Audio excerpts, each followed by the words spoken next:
William Harold Greer, Jr. I'm presently retired captain from the Navy. My next assignment was to go to amphib school in Coronado Island, California. And I went there for 2 weeks, and then after that, I went aboard the USS Okanogan, which was then, it was home port out of Long Beach, California, but it was in the yards up at Treasure Island. So that's where I had to go to get aboard the ship. And I went aboard there in April of '63. I went down, I didn't have to report on Monday, so on Saturday I went down to just kind of look to see what it was like, and it's pretty scary situation. I'm from Macon, Georgia.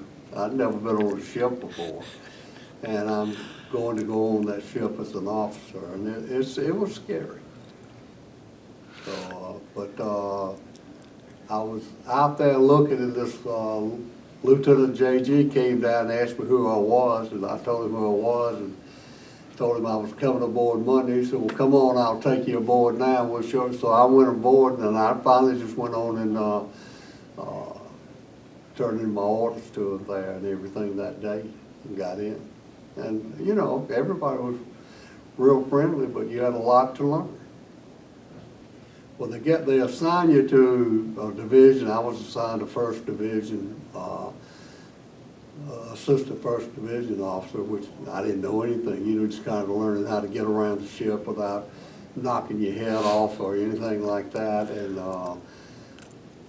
you were assigned different things that you had to go around and do, get checked off, meet people, and making sure everything was squared away, assign a room, going and getting into officers' mess and that kind of thing. So you had a lot you had to do there, and specifically, you know, just learning your way around the ship, and that's a pretty big ship, so it was pretty hard to do. We had 4 men in a room. You had one little basin in there.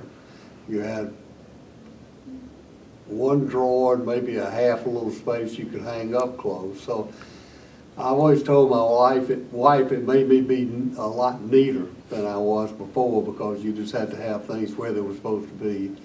And of course, we had officers. You had to go down to the officers' showers to take a shower.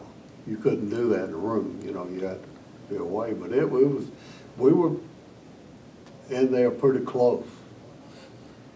And I had 4 of us were in there, four officers, and you just had to make sure you weren't interfering with anybody else's space when you didn't have to, but it was close.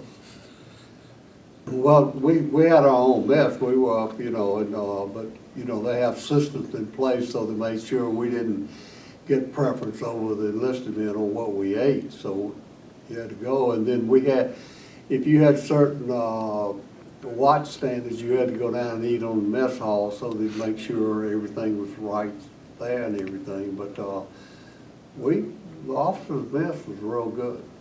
We had you had a mess caterer, which I volunteered, and I did that for 2 years on the ship I was on there.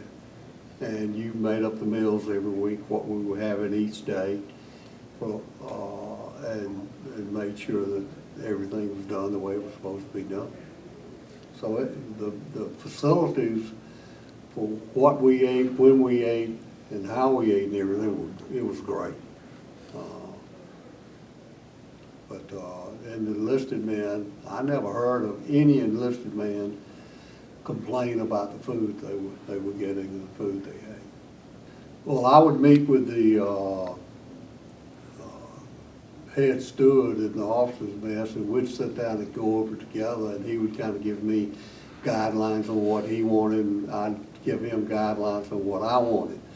You had to be real careful, and you had to be real specific, because I remember one time I wanted to have apple pie a la mode. And we got apple pie a la mode, but it was chocolate ice cream with it.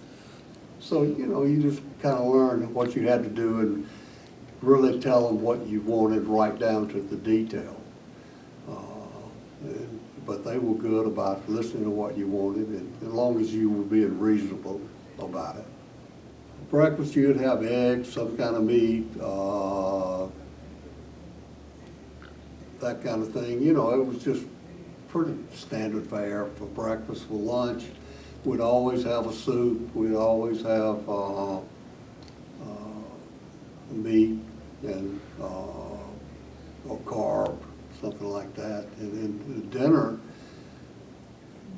it was usually at dinner it was a little nicer, because if you were in port, most of the officers had gone ashore, and it was just this duty section eating down there. So we'd always make that a little nicer for them. Yeah, but it was good food.